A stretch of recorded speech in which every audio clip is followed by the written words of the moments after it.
आप देख रहे हैं न्यूज नाउ 24/7 ताज़ा खबरों के लिए हमारे साथ बने रहें। जो आज देश में लड़ाई चल रही है वो दो विचारधाराओं के बीच में चल रही है।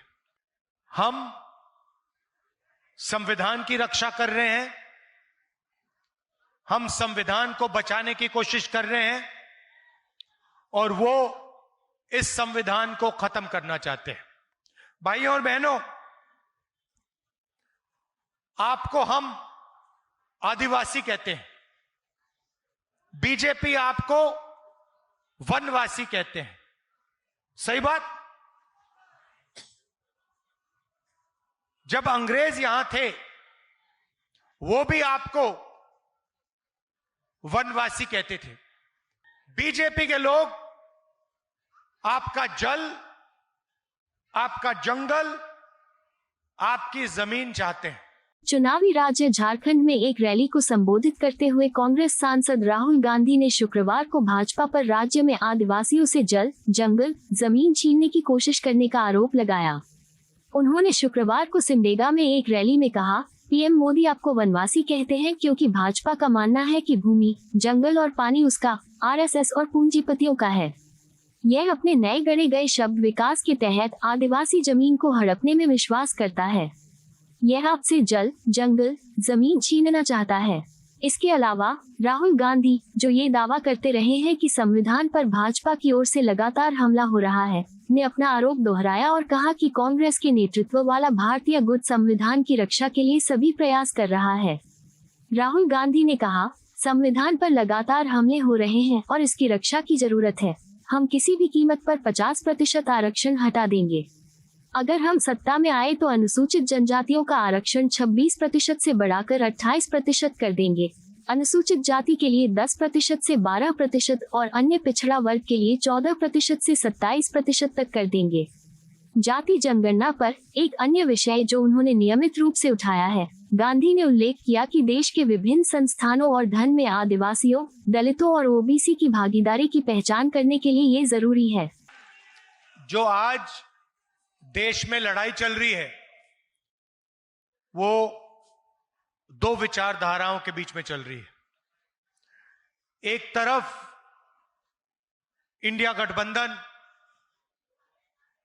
कांग्रेस पार्टी, जेएमएम, बाकी पार्टियां, और दूसरी तरफ बीजेपी, आरएसएस और उनके साथ जो लोग खड़े हैं। हम संविधान की रक्षा कर रहे हैं, हम संविधान को बचाने की कोशिश कर रहे हैं और वो इस संविधान को खत्म करना चाहते हैं। वो चाहते हैं कि जो पहले था, संविधान से पहले जो था वो हो। हम चाहते हैं कि समाज में समानता हो, एकता हो, भाईचारा हो और देश को संविधान के माध्यम से चलाया जाए। अब ये जो संविधान है ये सिर्फ एक किताब नहीं है। इस संविधान में बिरसा मुंडा जी की सोच है या नहीं? बिरसा मुंडा जी की सोच है, अंबेडकर जी की सोच है, फूले जी की सोच है, महात्मा गांधी जी की सोच है और हिंदुस्तान के जो गरीब लोग हैं, चाहे वो आदिवासी हो, दलित हो, पिछड़े वर्ग के लोग हो, किसान हो, मजदूर हो, उनकी रक्षा यह संविधान करता है।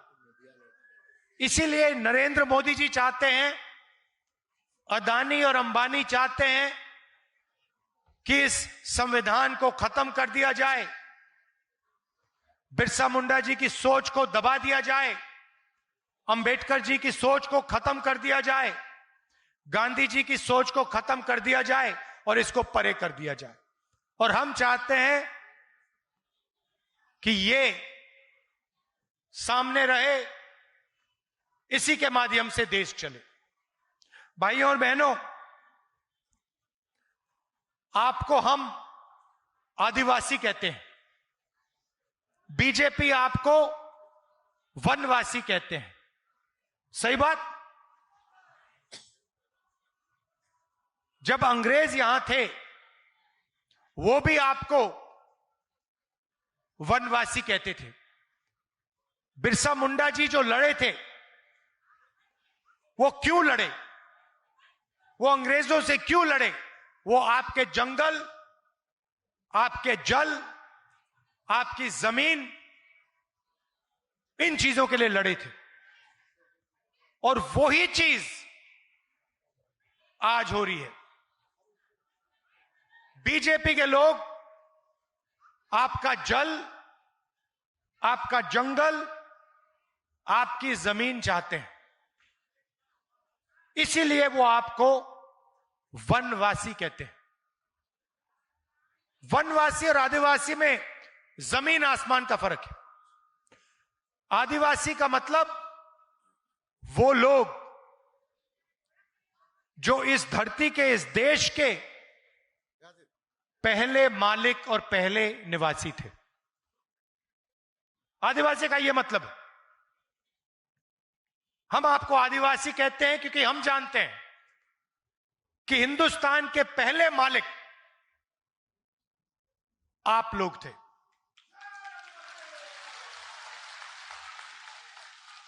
और अगर हम आपको आदिवासी कहते हैं तो फिर जल, जमीन, जंगल का फायदा हिंदुस्तान के पहले मालिकों को मिलना चाहिए। जल, जमीन, जंगल का अधिकार आपका होना चाहिए। आदिवासी शब्द का यह मतलब है। अब इन्होंने नया शब्द निकाला जो पहले अंग्रेज इस्तेमाल करते थे, वनवासी। वनवासी का मतलब आप जंगल में रहते हो। वनवासी का मतलब आपका कोई अधिकार नहीं है, ना जल का, ना जंगल का, ना जमीन का। आप तो जंगल में रहते हो। अगर आप जंगल में रहते हो तो अधिकार थोड़ी मिलेगा। इसीलिए वो आपको वनवासी कहते हैं, क्योंकि वो चाहते हैं कि आपके बच्चे शिक्षा ना पाएं, आपके बच्चे इंजीनियर ना बने, डॉक्टर ना बने, लॉयर ना बने, हवाई जहाज ना उड़ाएं। इसलिए वो आपसे कहते हैं, भाई आप तो वनवासी हो, आप तो जंगल में रहते हो, आपको शिक्षा की क्या जरूरत, आपको इंजीनियर बनने की क्या जरूरत, आपको डॉक्टर बनने की क्या जरूरत, आप तो वनवासी हो। और हम कहते नहीं, आप वनवासी नहीं हो। आपको वनवासी कहना आप पर अपमान है। आप आदिवासी हो। यह देश आपका था और इस देश में जो जंगल है, जमीन है, जल है, उसका अधिकार आपको मिलेगा। और अगर आप देखोगे संविधान में आपको वनवासी शब्द कहीं नहीं मिलेगा। आप ढूंढ लो इसको। संविधान को जिसने बनाया, जिन लोगों ने बनाया, उन्होंने वनवासी शब्द का प्रयोग नहीं किया। उन्होंने आदिवासी शब्द का प्रयोग किया, क्योंकि वो कहना चाहते थे कि ओरिजिनल मालिक आदिवासी हैं। जमीन उनकी, जंगल उनका, जल उनका। बिरसा मुंडा जी उसके लिए लड़े थे। संविधान भी बिरसा मुंडा जी जैसे आपके जल, जंगल, जमीन के लिए लड़ता है, हर रोज लड़ता है। तो लड़ाई संविधान को बचाने की है। एक तरफ जो संविधान को बचा रहे हैं, दूसरे तरफ जो संविधान को खत्म करने की कोशिश कर रहे हैं, एक तरफ वो लोग जो आपको आदिवासी कहते हैं, आपकी रिस्पेक्ट करते हैं, आपका आदर करते हैं, और दूसरी तरफ वो लोग जो आपको वनवासी कहते हैं और जो भी आपका है वो छीनना चाहते हैं। लड़ाई ये है, युद्ध ये है, और ये आपको मालूम होना चाहिए। जब मोदी जी यहां आते हैं और आपसे कहते हैं कि आप वनवासी हो, उस शब्द के पीछे सोच है कि आप वनवासी हो, आप जंगल में रहते हो, जल हमारा, जमीन हमारी, जंगल हमारा, आदिवासियों का नहीं, मोदी जी का, आरएसएस का और अरबपतियों का। जहां भी चाहते हैं आपकी जमीन छीन लेते हैं। नया शब्द निकाला है, विकास। विकास का मतलब जहां भी आदिवासियों की जमीनें उठा के ले जाओ, यह है इनका विकास। और हम चाहते हैं कि अगर आपकी जमीन जाए तो आपसे पूछ कर जाए, और अगर आपने अपनी जमीन दी तो आपको उस जमीन का सही दाम मिले। और अगर वहां इंडस्ट्री बनी, फैक्ट्री लगी, तो उस फैक्ट्री में आपके बच्चों को रोजगार मिले। इसलिए हम चाहते हैं कि आदिवासियों को शिक्षा मिले, उनके बच्चे, आपके बच्चे इंजीनियर बने, डॉक्टर बने, लॉयर बने, फैक्ट्री को चलाना सीखें। यह लड़ाई चल रही है।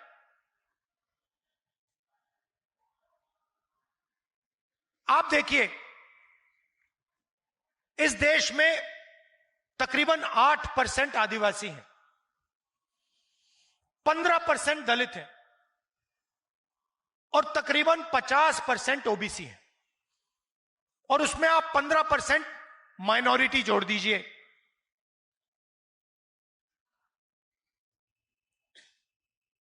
अगर आप इन सबको जोड़ो तो 90% ये लोग हैं, आदिवासी, दलित, पिछड़े वर्ग के लोग, माइनॉरिटी के लोग, 90% है। मगर अगर आप देखो, हिंदुस्तान की संस्थाओं को देखो, मीडिया देखो, बड़े बड़े बिजनेस देखो, अंबानी, अदानी वाले बिजनेस,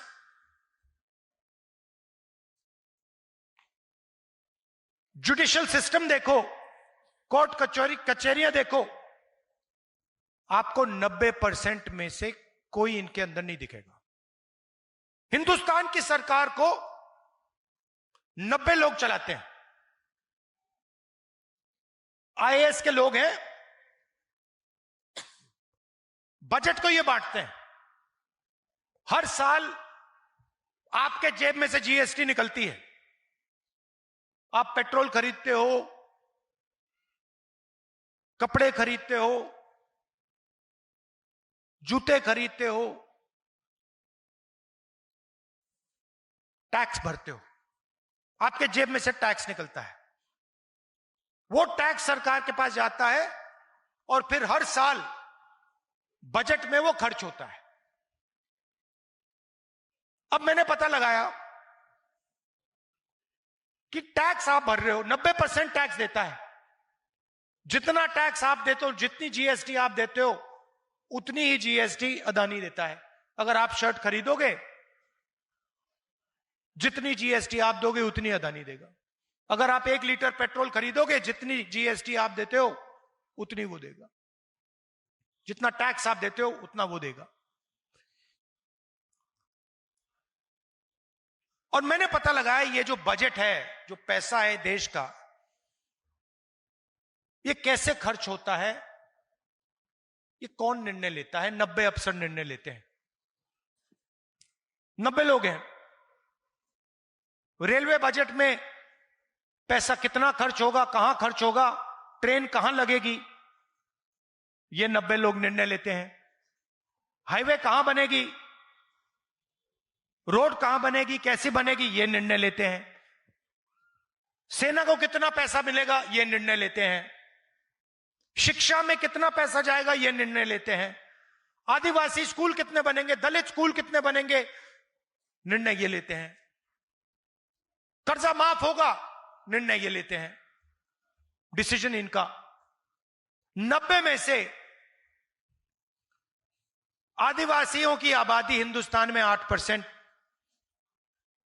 90 में से एक अफसर आदिवासी वर्ग का है, एक अफसर, और उसको भी पीछे बैठा रखा है कोने में।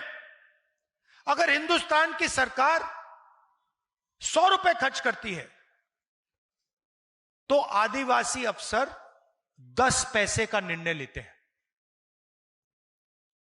अच्छी तरह सुनिए, अगर हिंदुस्तान की सरकार बजट में 100 रुपए खर्च करती है तो 10 पैसे का निर्णय आदिवासी अफसर लेते हैं। आपकी आबादी 8%, 100 में से 8, और आपकी भागीदारी 100 में से 10 पैसे। दलित 15%, 90 अफसर में से 3 दलित हैं। और अगर हिंदुस्तान की सरकार 100 रुपए खर्च करती है तो दलित अफसर 1 रुपए का निर्णय लेते हैं। आबादी 15%, भागीदारी 100 रुपए में से 1 रुपया। पिछड़े वर्ग 50% है, 90 में से 3 अफसर पिछड़े वर्ग के हैं और उनकी भागीदारी 100 रुपए में से 5 रुपए। मतलब दलित, आदिवासी, पिछड़े वर्ग के अफसर 100 रुपए में से 6 रुपए 10 पैसे का निर्णय लेते हैं। आपकी आबादी 90%, भागीदारी 100 रुपए में से 6 रुपए। अब मैंने ये बात उठाई, पार्लियामेंट में बात उठाई कि भाई ये हो क्या रहा है। हिंदुस्तान के लोग, आदिवासी, दलित, पिछड़े वर्ग के लोग, इनकी इस देश में भागीदारी नहीं है, कॉर्पोरेट इंडिया में नहीं है, जुडिशियल सिस्टम में नहीं है। मीडिया में आप दिखा दो मुझे, आप मुझे मीडिया में, नेशनल मीडिया में एक आदिवासी एंकर दिखा दो, एक दिखा दो मुझे, एक दलित दिखा दो, एक पिछड़े वर्ग का दिखा दो, नहीं मिलेगा। आप में कोई कमी नहीं है, आप में कोई कमी नहीं है। हिंदुस्तान का पिछड़ा वर्ग, दलित वर्ग, आदिवासी वर्ग कोई भी काम कर सकता है, कुछ भी कर सकता है, कोई कमी नहीं है आप में। आपको रास्ता नहीं दिया जाता, आपको रोका जाता है। आपके सामने दरवाजा है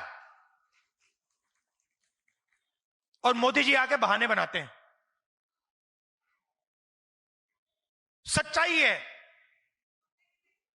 तो मैंने पार्लियामेंट में उनके सामने बोला कि आप ऐसे करिए, जाति जनगणना करते हैं, पता लगाते हैं इस देश में कितने दलित हैं, कितने आदिवासी हैं, कितने पिछड़े वर्ग के लोग हैं।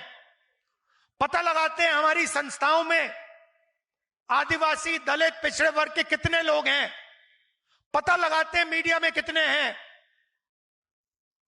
पता लगाते हैं इस देश का जो धन है, बड़ी बड़ी कंपनियां हैं, इनमें दलित कितने हैं, आदिवासी कितने हैं, पिछड़े वर्ग के कितने लोग हैं। दूध का दूध, पानी का पानी कर देते हैं। मैंने उनके सामने बोला, चुप हो गए। उसके बाद कहते हैं राहुल गांधी देश को बांटने की कोशिश कर रहा है। मतलब 90% लोगों के पास देश को चलाने में भागीदारी नहीं है। आप अंदर नहीं घुस सकते। मैं वो बात उठा रहा हूं, मैं कह रहा हूं कि भागीदारी होनी चाहिए, 90% लोगों को जगह मिलनी चाहिए। प्राइवेट यूनिवर्सिटी देखिए, आप मुझे बता दो कौन सी प्राइवेट यूनिवर्सिटी को आदिवासी चला रहा है, कौन सी प्राइवेट यूनिवर्सिटी को दलित चला रहा है, मुझे बता दो, नाम बता दो। ये बड़े बड़े जो अस्पताल हैं, अपोलो अस्पताल, ये सब जो हैं खुल रहे हैं, मुझे बता दो इसको, इनमें से कौन सा है जिसका मालिक आदिवासी है, जिसका मालिक पिछड़े वर्ग का है, जिसका मालिक दलित है। आपको एक नहीं मिलेगा, पूरे देश में ढूंढ लो, एक नहीं मिलेगा। यह बात मैंने उठाई पार्लियामेंट में, और कहते हैं राहुल गांधी देश को बांट रहा है। मैं चाहता हूं कि 90% लोगों को इस देश में भागीदारी मिले। मैं चाहता हूं अगर यह देश चलाया जाए तो 90% लोग इस देश को चलाएं। और बीजेपी चाहती है कि इस देश को 2-3 लोग चलाएं, नरेंद्र मोदी, अमित शाह, अंबानी और अदानी। और पूरा का पूरा जो धन है इस देश का, आपकी जमीन हो, जंगल हो, सब का सब आपसे छीनकर यही 10-15 इनके जो बड़े अरबपति हैं इनको मिल जाए। भाई और बहनों, 16 लाख करोड़ रुपया, 16 लाख करोड़ रुपया नरेंद्र मोदी जी ने 25 लोगों का कर्जा माफ किया है। उनमें आपको एक आदिवासी नहीं मिलेगा, एक दलित नहीं मिलेगा, एक पिछड़े वर्ग का नहीं मिलेगा।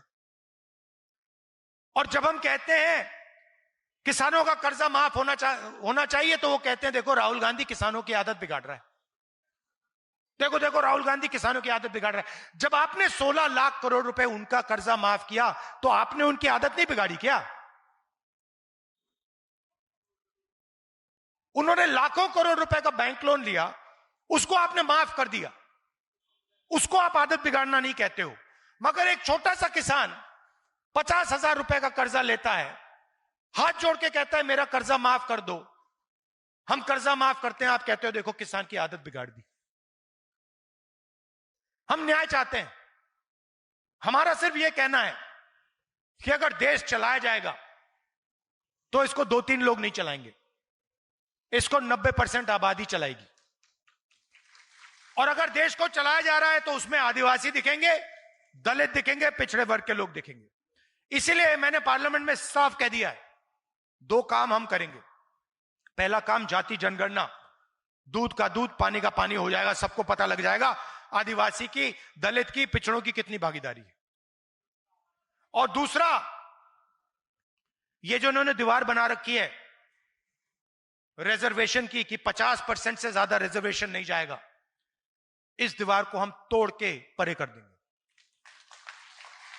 हम रिजर्वेशन को 50% से ज्यादा करके दिखाएंगे, यह मैंने पार्लियामेंट हाउस में बोला है। मणिपुर की बात कर देता हूं। जहां भी ये जाते हैं, जहां भी बीजेपी के लोग जाते हैं, वो भाई को भाई से लड़ाते हैं, एक धर्म को दूसरे धर्म से, एक जात को दूसरी जात से, एक भाषा को दूसरी भाषा से लड़ाते हैं, गुस्सा नफरत फैलाते हैं। मणिपुर को इन्होंने जलाया, आज तक हिंदुस्तान का प्रधानमंत्री नहीं गया है, आज तक नहीं गया है। मतलब उन्होंने ये बात मान ली कि मणिपुर जैसा प्रदेश है ही नहीं। प्रधानमंत्री, प्रदेश जल गया, प्रधानमंत्री आज तक उस प्रदेश में नहीं गए हैं। और प्रदेश को जलाने का काम बीजेपी के विचारधारा ने किया है। इसलिए मैंने कहा, कन्याकुमारी से कश्मीर में चला, कांग्रेस पार्टी के हजारों लोग चले 4000 किलोमीटर, और रास्ते में हमने कहा नफरत के बाजार में मोहब्बत की दुकान खोलेंगे।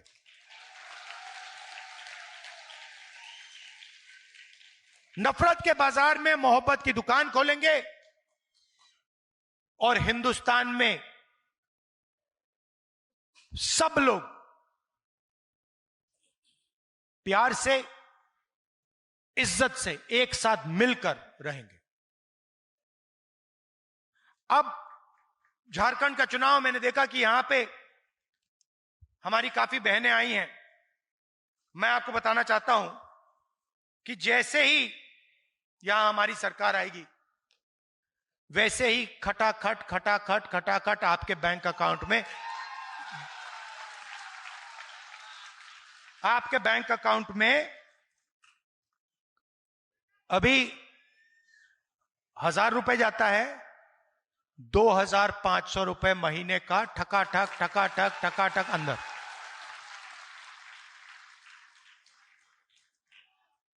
जो SC ST OBC का रिजर्वेशन है उसको हम बढ़ाएंगे।